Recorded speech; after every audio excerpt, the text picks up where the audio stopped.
Bismillahirrahmanirrahim. Assalamualaikum warahmatullahi wabarakatuh. Kita langsung aja teman-teman. Kita melanjutkan tema kita yang kemarin, yaitu tips 40 hari bisa umroh dan haji. Sekarang kita memasuki tips yang ketiga, agar kita bisa umroh dan haji tanpa mengandalkan uang. Bismillahirrahmanirrahim.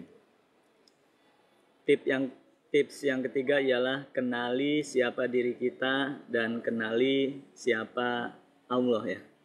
Tips yang ketiga ialah kenali siapa diri kita dan kenali siapa Allah. Dalam hal ini kita harus mengenali siapa Allah ya. Siapa Allah? Allah itu Tuhan pencipta alam ya. Kita semua tahu ya, Allah Tuhan pencipta alam. Bumi punya siapa? Punya Allah. Kenapa bumi punya Allah? Karena Allah yang menciptakan ya. Langit punya siapa? Punya Allah. Karena Allah yang menciptakan. Di dalam bumi, ini kan bumi, di dalam bumi ada gunung. Gunung punya siapa? Punya Allah. Di dalam bumi juga ada negara ya. Misalkan ada negara Indonesia. Negara Indonesia punya siapa? Punya Allah. Karena bumi saja punya Allah, dan apapun yang ada di dalam bumi itu juga punya Allah ya. Punya Allah. Langit punya Allah. Bumi punya Allah. Matahari punya Allah. Planet-planet semua punya Allah. Kenapa punya Allah? Karena Allah yang menciptakan. Jadi kita harus kenal dulu ya, siapa Allah. Kita kenali siapa Allah dan siapa diri kita. Allah itu sang pencipta alam semesta ya.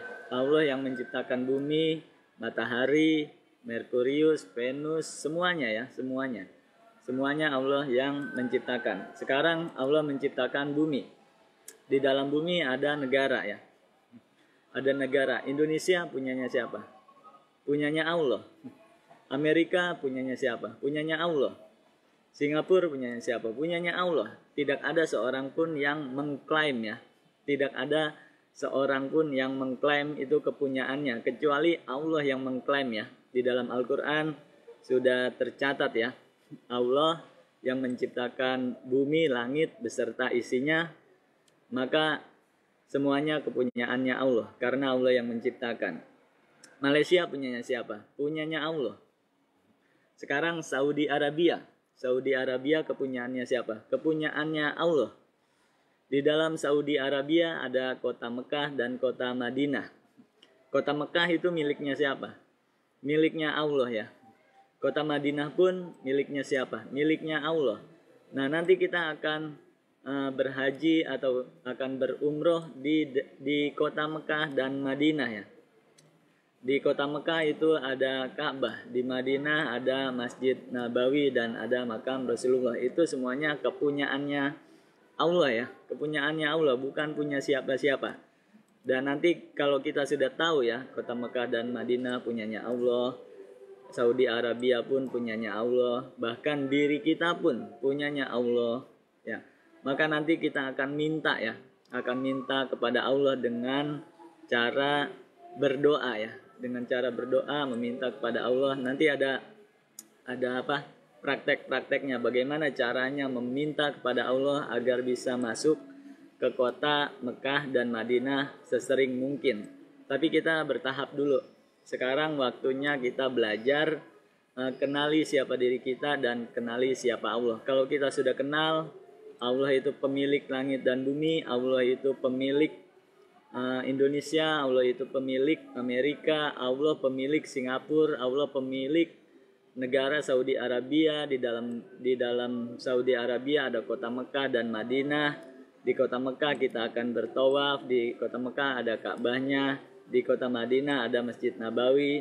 Maka nanti kita akan minta ya, kalau kita sudah tahu semuanya milik Allah, nanti kita akan minta kepada Allah biar bisa masuk ya, biar bisa masuk ke kota Mekah dan Madinah ya. Sekarang teman-teman sudah paham ya, semuanya miliknya Allah. Kita umroh biasanya naik pesawat. Pesawat itu kepunyaannya siapa teman-teman? Kepunyaannya siapa? Kepunyaan misalkan pesawat Garuda Indonesia, kepunyaan Garuda Indonesia ya. Sejatinya pesawat itu pun kepunyaannya Allah ya teman-teman. Pesawat itu kepunyaannya Allah karena pesawat itu bikinnya melalui besi ya. Pesawat dibikin dengan besi ya. Besi itu dari tanah. Nah, tanah itu miliknya Allah, besinya pun punyanya Allah. Jadi sejatinya pesawatnya pun kepunyaannya Allah. Jadi nanti kita minta kepada Allah kalau haji dan umroh harus menggunakan pesawat, kita minta kepada Allah agar bisa diberangkatkan dengan pesawat. Tapi yang pertama ini kita harus kenal dulu ya, kenal dulu Allah itu siapa dan kita itu siapa. Sekarang kita sudah kenal Allah pemilik langit dan bumi beserta isinya, termasuk Allah pemilik kota Mekah dan Madinah. Sekarang kita udah kenal. Sekarang kita mengenal dulu diri kita itu siapa ya. Diri kita itu siapa? Kita itu manusia ya, manusia.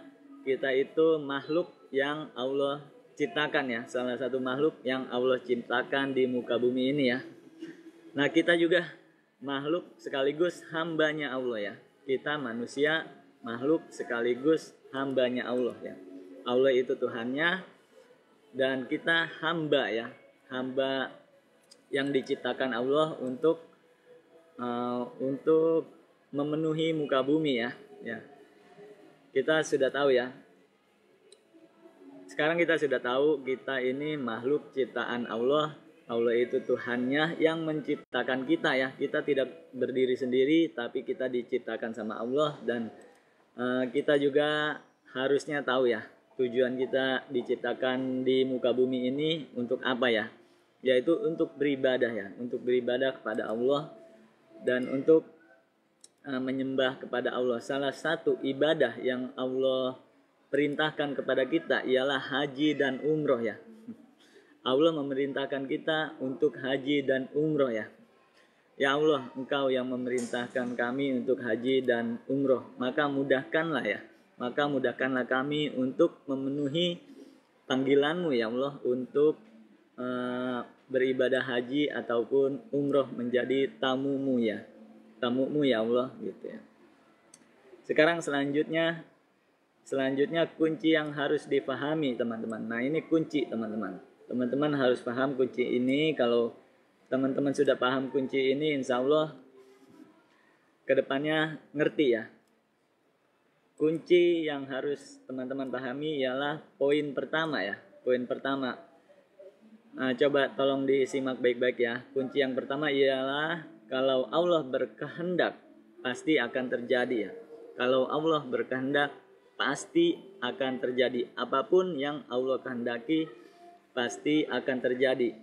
Hanya ada satu pilihan ya. Pasti terjadi ya. Apapun yang Allah kehendaki pasti terjadi. Itu poin pertama yang harus kita tahu ya. Terus poin kedua, kalau Allah tidak berkehendak pasti tidak akan terjadi ya.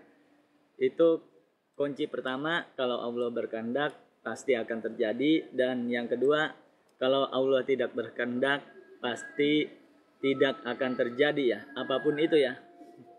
Kalau Allah berkehendak kita pergi ke tanah suci, pasti akan terjadi ya. Kalau Allah berkehendak kita menjadi orang kaya, pasti akan terjadi ya. Kalau Allah berkehendak kita menjadi orang miskin, pasti akan terjadi. Kalau Allah berkehendak kita hidupnya susah, pasti akan terjadi kita hidupnya susah ya. Kalau Allah berkehendak kita hidupnya mudah, pasti akan terjadi ya, kita hidupnya akan mudah ya. Terus poin yang kedua ialah kalau Allah tidak berkehendak pasti tidak akan terjadi ya. Kalau Allah tidak menghendaki kita pergi ke tanah suci, maka tidak akan pernah bisa terjadi kita pergi ke tanah suci ya. Kalau Allah tidak berkehendak, kalau Allah tidak menginginkan kita menjadi orang miskin, maka kita tidak akan menjadi orang miskin ya. Kalau Allah tidak berkehendak menjadi eh, kita orang susah, maka kita tidak akan susah ya. Jadi apapun yang tidak Allah kehendaki tidak mungkin akan terjadi. Itu poin yang pertama yang harus kita pahami ya. Terus sebenarnya panjang nih. Panjang ini ya. Apa udahan dulu ya? Soalnya ini tipsnya hanya 10 menit nih ya. Ya udah, sampai di sini saja dulu ya. Nanti besok kita lanjutkan lagi. Poin yang harus teman-teman ketahui yang pertama ialah kalau Allah berkehendak pasti akan terjadi. Kita tidak mempunyai uang untuk pergi ke tanah suci karena kata Anda pergi ke tanah suci harus ada uangnya, harus dengan ongkos. Tapi ketika Allah menginginkan, ketika Allah berkehendak kita pergi ke tanah suci, maka kita akan pergi ke tanah suci ya. Itu poinnya. Kita belajar satu poin dulu ya. Kalau Allah berkehendak apapun itu, maka tanpa syarat ya, tanpa syarat apa-apa ya. Kalau Allah berkehendak kita pergi ke tanah suci, maka tidak ada syarat harus mempunyai uang, tidak ada syarat harus naik pesawat, tidak ada syarat apa-apa ya. Nanti Allah akan memberangkatkan kita dengan caranya ya. Uang mah gampang ya. Jadi intinya kalau Allah berkehendak pasti akan terjadi. Kalau Allah tidak berkehendak, kita mau jungkir balik bagaimanapun, maka tidak akan terjadi. Mungkin kita pelan-pelan ya. Sampai di sini dulu. Insya Allah tips selanjutnya insya Allah besok, tapi saya tidak janji ya besok ya. Tips selanjutnya insya Allah kita akan membahas poin yang selanjutnya ya. Wassalamualaikum warahmatullahi wabarakatuh.